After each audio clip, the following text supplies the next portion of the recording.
Ang kwentong ito ay hango sa totoong buhay. Mula ito sa isa nating kabayan na itago na lang natin sa pangalang si Bal. Taong 1985, Cotabato. Lumad na taga-Samar si Bal, pero napilitang lumipat para asikasuin ang naiwang lupain ng mga magulang sa isang liblib na sityo ng Cotabato. Pagkarating niya roon, pinagtinginan pa ng mga tao dahil sa magarang suot. Nasa daan pa lang ay pinagtulungan na ng mga kawatan. Hinubaran, ninakaw ang lahat ng alahas pati na rin ang perang dala. Nang mga sandaling ito, hindi niya alam kung saan na lamang pupulutin. Ngunit sa kabutihang palad, naraan siya sa isang taong may malasakit. Iho, pagpasensyahan mo na ang tahanan kong ito. Sa hirap ng buhay, nagtiis na lamang sa barong-barong ha. Pero kahit papano maayos pa naman. Merong pagkain dyan sa mesa. Kanin niya na kaninang umaga pa. May kape din kung gusto mo.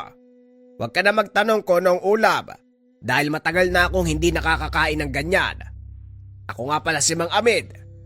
Anong pangalan mo? Wika ng matanda. Nagpakilala bilang Mang Amid. Isinuot muna ni si Bal ang binigay nitong damit. Pagkatapos ay nangingi ng gamot para sa sugatang kamay. Napasabak sa suntukan para sana iligtas ang sarili. Kaso nga lang naisahan pa rin ng mga kawatan. Mukhang galing ka sa syudad. Halata sa tindig mo. Huwag ka nang magtaka kung halamang gamot ang maibibigay ko sa'yo. Hindi uso rito ang ibang uri ng medisina. Halaman ang nagsisilbing lunas namin. Mabisa naman. Wala pang masamang epekto sa katawan. Habang hinahanda ni Mang Amid ang mga halamang gagawing gamot, nagtaka si Bal nang mapansin ang bawat sulok ng tahanan. Maraming maliliit na bote sa tabi, mga ugat at sanga at kung ano-anong kahoy, mga dahon, at ang nakakaagaw ng pansin ang mga patalim.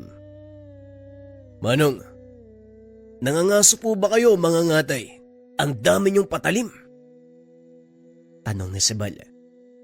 Sinulya pa ng matanda ang mga patalim sa sulok. Tumawa ito at saka sumagot. Wala sa nabanggit. Pero pwede rin kasi ang ginagawa ko, manghuhuli, mga ngatay, hindi nga lang hayop. Kumunot ang noo ni Bal. Bigla ring kinabahan dahil minsang naikwento ng yumaong ama kung gaano karami ang masasamang loob sa lugar. Pabalik-balik na ang tatay niya rito at may ilang beses pang kamuntikang pagkaisahan. Ay nako, pasensya na kung ibang naisip mo sa sinabi ko ha. Pero nagkakamali ka ng intindi. Hindi ako mamamatay tao kagaya ng naririnig mo. Pero tama ka naman. Marami ng kasong patayan sa lugar na ito. Pero hindi yun ang tinutukoy ko. Siguro naman, nakarating na sa pandinig mo ang tungkol sa mga aswang, hindi ba? Ang mga nilalang na ito ang tinutugis ko. Kinakatay para mahinto ang kasamaan. Naniwala naman si Bal, lalo na nang makita ang anting-anting na nakasabit sa leg nito. Meron din sa sulok ng tahanan. Pasensya na po kayo sa naisip ko. Hindi lang maiwasan eh. Dayo kasi. Oo nga pala. Ano bang sadya mo rito? Yung ganyang itsura kasi parang malabong tumungtong sa ganitong klaseng lugar. Alagad ka ba ng batas? Nandito ka ba kasi naghahanap ng mga masamang loob? Ay hindi naman po. Nabili kasi ng angka namin ng lupa malapit dito. Sumakabilang buhay na mga magulang ko, kaya ako naiwan para mag-asikaso. Ang totoo, hindi pa ako nakakarating sa dapat puntahan eh. Hinarang kagad ako ng mga tulisan. Nako, hindi na bago ang ganyang kaso rito. Marami talagang loko-loko. Kapag nakakita ng taong may suot na mamahalin, susundan para pagdakawan. Yung mga negosyante nga iba yung pag-iingat ng ginagawa para makaligtas sa mga tulisan. Ano, wala bang tinira sa'yo? Wala po. Damit, pera, alahas, lahat kinuha. Binugbog pa ako. Akala ko nga mamamatay ako eh. Mabuti napadaan kayo, maraming salamat to. Walang anuman, iho. Nga pala kumain ka na. Kanina pa ang tanghalian baka sa mukha mo ang gutom mo. Pagtiyagaan mo na lang kung anong meron sa mesa. Habang kumakain, sinamantala ni Sibal ang pagkakataon na pagmasdan ng matanda. Magaan ang pakikitungo nito. Wala siyang nararamdamang panganib. At kahit barong-barong lang ang tahanan ay maayos naman. Pagkatapos niya sapag ay nagpaalam na. Sinamahan na rin siya ni Mang Amid sa pag-aalala na baka pagkaisahan na naman ng mga tao roon, lalong-lalo na bago ang muka. Malapit lang sa tahanan ng matanda ang lupaing pagmamay-ari ng angkan. Ilang minutong lakaran lang. Pagdating doon, napailing si Sibal dahil nagmistulang kagubatan ang hekta-hektaryang lupa. Walang malinis na bahagi bukod sa daan. Iho, hindi ko alam na ito pala ang pagmamay-ari nyo. Ilang taon na ang nakalipas magmula nung huli kong napansin na merong dumalaw. Ano ba ang plano mo?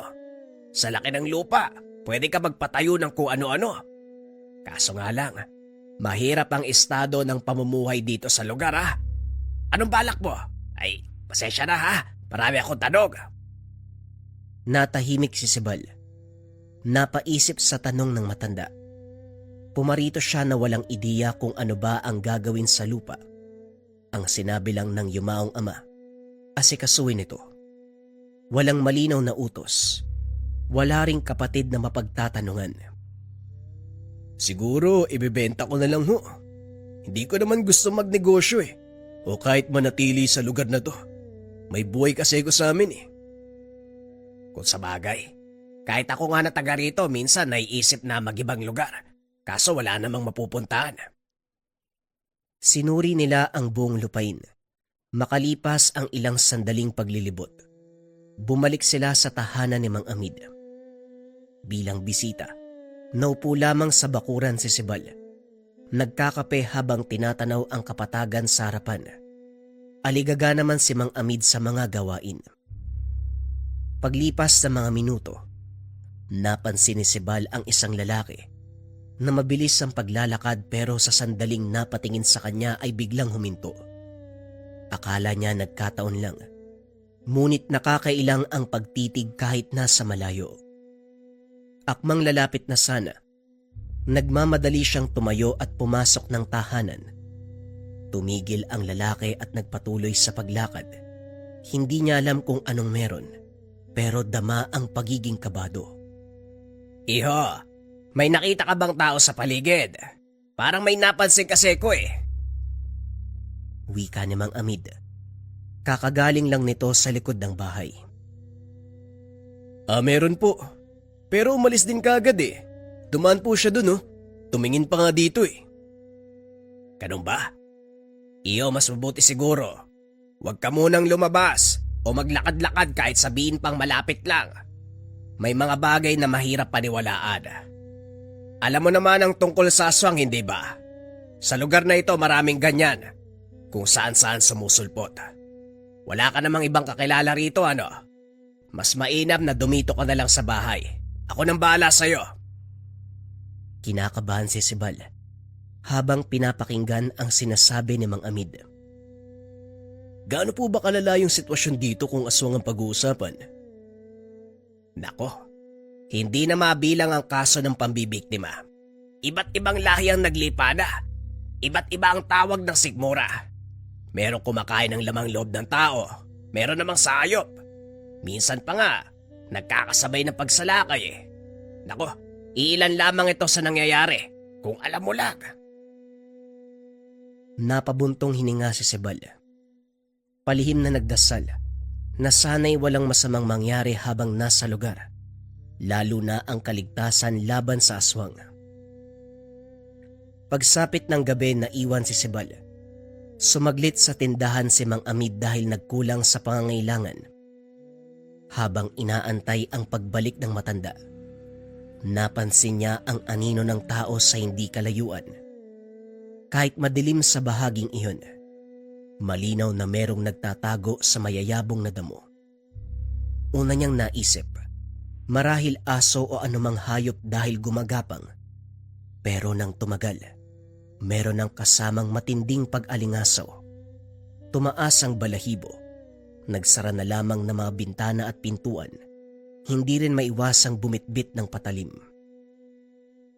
Makalipas ang ilang sandali, hindi siya mapalagay dahil sa bubong ay merong kumakalampag. Nakatayo lamang habang tinitignan ang tagpi-tagping yerong nayuyupi. Hindi nagtagal, meron ng malakas na pag-angil. Pinagpawisan si Sibal. Nangangatog na rin ang mga tuhod habang pinapakinggan ang kababalagan. Ngunit nagulat na lang din ang biglang mawala. Hindi siya kaagad kumilos sa pag-aakalang nasa tabi lamang ang nilalang. Pero nang marinig ang boses ni Mang Amid, nabuhayan siya ng loob. Sibal, iyo! Nandyan ka ba sa loob? Ayos ka lang ba? Malayo pa lang nakasigaw na ang matanda. Tinignan ng paligid habang papalapit ng tahanan. Dali-dali siyang pumasok at hinanap si Sibal. Diyos ko, ano nangyari? Meron bang dumating habang wala ako? Meron po. Akala ko nga makakapasok Nakasampa sa bubong Kamunti ka nang bumigay. Aswang po ba yun? Tama ka, iho. Wala namang ibang mambibiktima dito kung hindi mga aswang. Nakakainis. Talagang tsumitsyempo kung kailan wala ako. Pangalawa na yan, Sibal. Mag-ingat ka dahil ikaw ang pakay nila. Bago ka lang sa lugar na ito, kaya mainit ka sa mata nila. Teka Mang Amid, hindi ba marami kayong kalaman sa pagpuksa ng aswang? Bakit hindi nyo nalang patayin? Natatakot na po kasi ko Napabuntong hininga si Mang Amid. Kumuha ng patalim at saka nagmamadaling lumabas. Nagbilin muna ng salita kay Sibal bago tuluyang umalis. Yan naman talaga ang gagawin ko Maghintay ka dyan. Dadaling ko ang ulo ng aswang na yon. Baka pwede ko pang maabutan Tumango na lamang si Sibal. Pero muling kinabahan dahil mag-isa na lamang uli. Nagtago na lamang siya malapit sa lagayan ng patalim para kung sakali ay merong madadampot na panlaban. Sa kabutihang palad, walang nangyari. Nakabalik din ang matanda pagkalipas ng ilang sandali. Magdamag na nag-abang si Mang Amid. Hindi rin makampante dahil ito pa lang ang unang pagkakataon na maranasan ang ganitong sitwasyon kapag merong bisita. Walang aswang na nagkukusang lumapit sa kanyang tahanan. Hindi kagaya ngayon. Hindi rin maiwasang mapaisip sa katauhan ni Sibal. Sa katunayan, nakita niya ang binata sa terminal. Lumuwas siya sa lungsod ng kapatid at tamang nagpang-abot sa babaan. Doon pa lamang, nararamdaman niya na ang kakaibang enerhiya ng binata. Isinawalang bahala na lang dahil hindi ito kilala. Hanggang sa napadpad sa kanyang tirahan, napapaisip kung nagkataon lang ba ang lahat. Wala naman sigurong atraso yung taong to sa isang aswang. Bagong dating lang dito sa lugar. Pero bakit natipuan kaagad ng nilalang? Hindi kaya lapitin si Sibal? Kinabukasan, bumalik si Sibal sa lupain para matignan muli. Hindi niya kasama si Mang Amid dahil meron itong inaasikasong ibang bagay. Nanghiram na lamang siya ng patalim, pinabauna ng lana, ang bilin ng matanda. Kung kukulo ang likido, posibleng merong aswang sa paligid. Inabala ni Sibal ang sarili sa pagtatabas ng damo at pamumutol ng mga kahoy. Naisip na ring linisin para maging kaaya-ayang tignan kung sakaling makahanap ng bibili. Sa kalagitnaan ng gawain may lumitaw na lalaki. Nagtaka ang binata. Hindi napansin kung saan dumaan. Basta na lamang nakatayo sa kanyang likuran. Natumba pa pagkatapos mawala ng balanse sa gulat. Manong, magandang araw ho. Anong kailangan nyo? Tanong ni Sibal. Hindi magawang ituwid ang pananalita. Lalo na nang mapansing basa ang tela na pinagbalutan ng bigay na lana. Dito pa lamang may hinala na siya. Ngumiti lamang ang matanda sabay iwas ng tingin. Nagtungo ito sa kabilang dulo kung saan merong bato na pwedeng upuan. Tahimik niyang pinagmamasdan. May tatanong po ba kayo? Manong, naliligaw ka po ba? Pasensya na rin po kung di ko masasagot ng tanong niyo ha. Hindi ako taga rito eh. Wika ni Sibal. Sinusubukang pagaanin ang sitwasyon. Nakatingin lang ang lalaki. Walang balak na magsalita. Nailang siya. Hindi maintindihan ang biglaang pagbigat ng pakiramdam. Nang magkaroon ng pagkakataon, nilapitan niya ang mga gamit sa tabi. Napagtantong naubos na ang laman ng bote. Basang-basa ang balot. Napatitig siya sa lalaki. Kalaunan ay nagmamadaling tumakbo palayo. Sumusunod ito pero naglalakad lang. Kabadong-kabado ang binata. Malapit na siya sa tahanan ni Mang Amid pero nakasunod pa rin. Hingal na hingal si Sibal pagdating sa bakuran ng bahay. Laking gulat ng paglingon. Wala na ang lalaki. Sakto namang kakarating lang ni Mang Amid galing sa sariling lakad. Nang maramdaman nito ang takot ng binata, alam niya na ang nangyari. Sinundan ka. Ay sandali. Titignan ko baka nasa paligid pa. Huwag kang sumunod. Matapos magbitbit ng itak, dumiretso sa dinaanan si Sibal. Tinignang mabuti ang paligid. Kahit ang masukal na bahagi ay sinilip. Nakarating na lamang siya sa lupain ng binata pero walang naabutang aswang. Tumambay roon ng ilang sandali hanggang sa mapadaan ang kakilala. Paring Amid, magandang araw. Kanina ka pa ba riyan? Doon kasi nakasalubong ko yung lalaki na dating sinasabing aswang. Matagal ko na siyang hindi napansin dito sa lugar. Pero ngayon nagpakita uli. Hindi kaya naghahanap ng mabibiktima? Wika ni Mang Cardo. Lalaki, sino naman? Marami ng usap-usapan dito eh. Sino ba doon? Yung bang lalaki na bigla-bigla na lang lumalapit? Tapos dati, naglalako pa nga ng saging eh. Kahit ayaw bumili, inaalok. Iniiwan pa yung prutas. Hindi ako pwedeng magkamali. Siya talaga ang nakita ko, kahit umiwas pa ng tingin eh.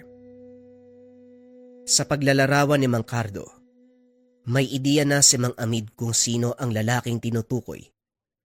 Ito ang dating bali-balitang aswang na nangyayanggaw sa pamamagitan ng pag-alok ng pagkain. Hindi nahuli dahil nang magsimula ang usap-usapan sa lugar, kagad siyang lumisan. Naalala ko na. Aba talaga bumalik siya. Maraming taon na nakalipas nung huli siyang nakita sa lugar natin. Akala siguro wala nang makakaalala eh. Pa Ricardo, saan mo siya eksakto nakasalubong? Baka maabutan ko pa. Sa palagay ko hindi mo na maaabutan. Pagtingin ko na wala ka agad eh. Napakabilis ng kilos. Pare mag-iingat ka. Manunugis ka pa naman. Baka ikaw ang unang punteryahin ng lalaking yon. Sabihan ko na nga rin ng iba para alam nila at makaiwas. Napabuntong hininga na lamang si Mang Amid. Sumabay na sa kaibigan sa pag-uwi. Habang nagpapalipas ng oras sa bakuran, hindi maiwasang mapaisip sa nilalang. Nabulabog din na magsalita si Sibal. Ang lalim po ng iniisip niyo ah. Pwede ba kayo maistorbo sandali? Magtatanong lang po sana kung saan pwedeng ibenta ang lupa. Ayoko na magtagal dito, Manong. Pakiramdam ko sa paglipas sa mga araw mas lalo ko nasa peligro eh. Nandito lang sana ako para asikasuhin ang lupay ng aking mga magulang. Pwede kitang matulungan. May kakilala ako naghahanap ng lupa nung nakaraang buwan. Baka hindi pa nabibili. Sibal, pasensya ka na kung ganito ang sitwasyon ah. May iba pala tayo. Huwag mong mamasamay ng tanong ko. Wala ka namang nakaalitang tawa no? Yung lalaki na biglang lumapit sa'yo, hindi mo ba siya kilala? Hindi po eh. Nagulat na nga lang din ako nang makita siya nakatayo sa likod ko. At saka, wala naman po ako nakaalitang tao. Bakit po pala? Naisip ko lang, na baka kilala mo yung lalaki. Pasensya ka na. Inakala ko kasi na sinusundan ka. Nagkataon na sabay talaga kayong dumating dito. Pero naging malinaw naman nung nakausap ko si Paring Cardo. Nakita niya yung lalaki at nakilala. Dati na yung nagpupunta dito eh. Huwag mong mamasamain ha. Sinabi ko lang na nasa isip ko. O siya, magpahinga na tayo, gabi na. Bukas sasamahan kita sa kakilala ko. Baka sakaling mabili yung lupa mo. Makalipas lamang ang ilang oras mula sa pagkakaiga, nagising si Mang Amid nang maamoy ang samyu ng nilalang. Dali-dali siyang nagtungo sa kusina para kumuha ng itak.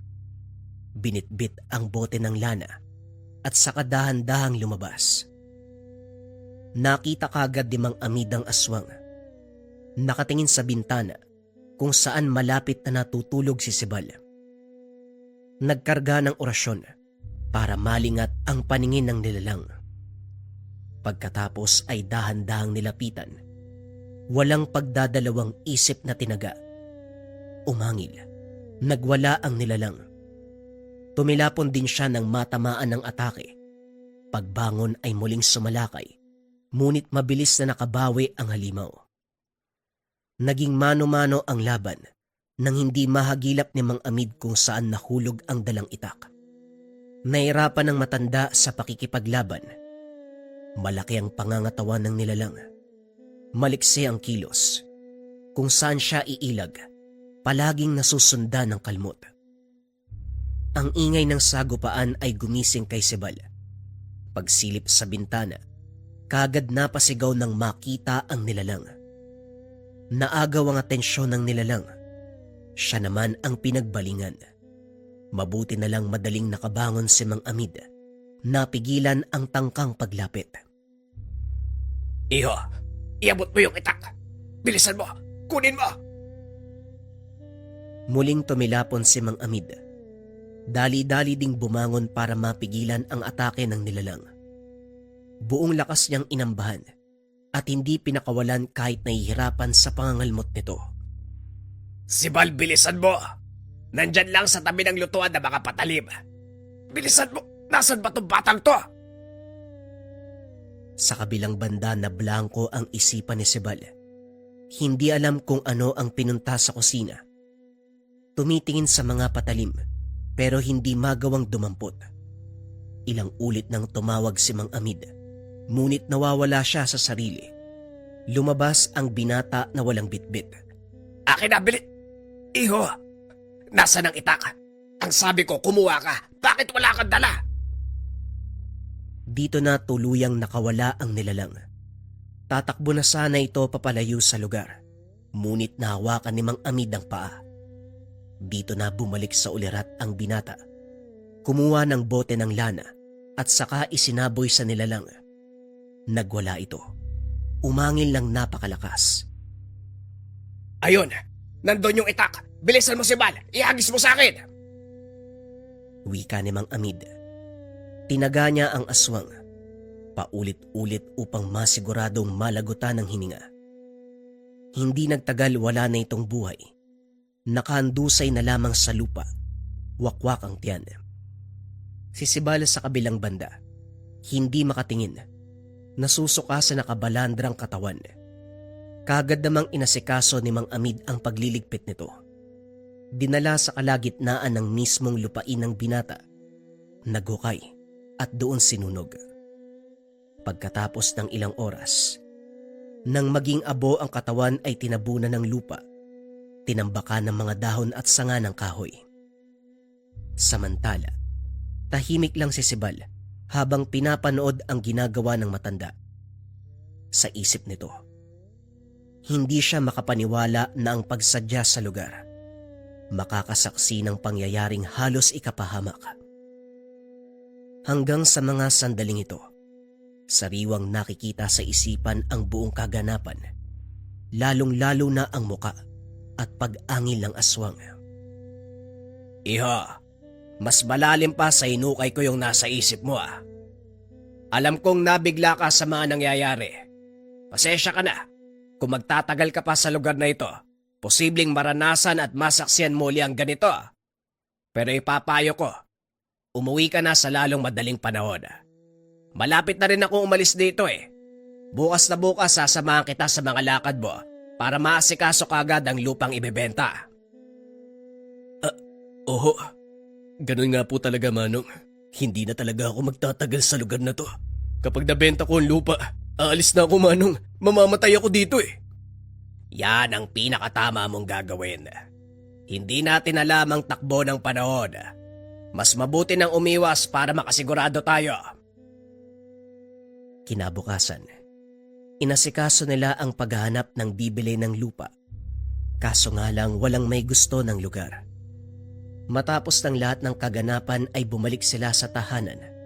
Ang huling desisyon ni Sibal, bumalik na lamang sa pinanggalingan. Nagkaroon pa ng problema dahil walang pamasahe. Ninakaw ang lahat pagdating niya sa lugar. Huwag mo nang alalahanin yan. Meron pa akong naitabi rito. Baka magkasya pa para makauwi ka. Hindi pwede ang tumanggi Kakailanganin mo to.